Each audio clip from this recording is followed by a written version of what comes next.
Dili mo kumpiyansa ang 10th Infantry Aguila Division, Philippine Army bisan pa wala nay hulga batok sa Communist Terrorist Group kun CTG nga NPA sa ilang area of responsibility. Niadtong niaging semana napulo kalaylo CTG members ang misurrender sa mga sundalo sa 39th Infantry Battalion didto sa Columbio, Sultan Kudarat. Taga dito ni sila no, under sa ato ang Charlie Company sa 39th Infantry Battalion, no. So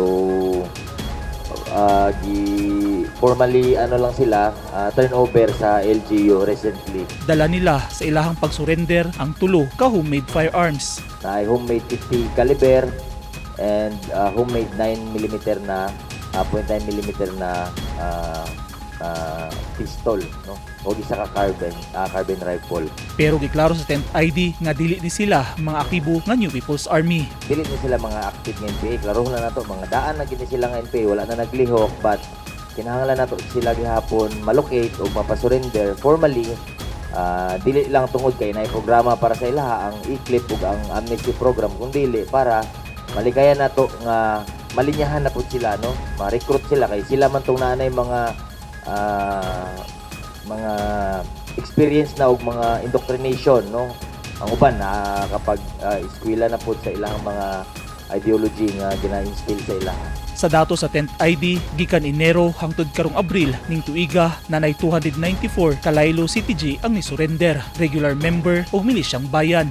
Isa sa mga nagapa-bloat ani nga mga figures is ang mga milisyang bayan. Milisyang bayan is the counterpart of the NPA. From the active NPA members, nana sila burag ka ng shadowing sa ilahang function sa community. Kung ang CPP na siya'y gitawag nga sangay ng partido sa lokalidad or SPL, tao ni siya sa komunidad pero CPP member guni siya. Actually mas taas pa na siya katong position sa regular good nga NPA. Maskin dili siya NPA. Tao lang siya sa komunidad since member siya sa CPP. Luyusan na ang kunya kahapsay og kalinaw sa 10th ID sa ilang AOR. Padayon gihapon sila nga nagapahigayon og Comprehensive Archipelagic Defense Operations kun KADO.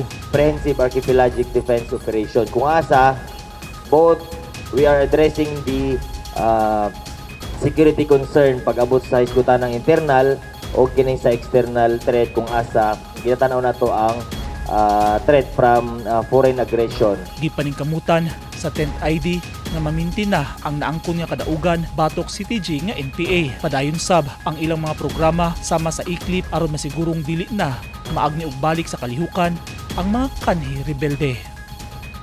Eugene Hinutan, Newsline Philippines. Stay safe.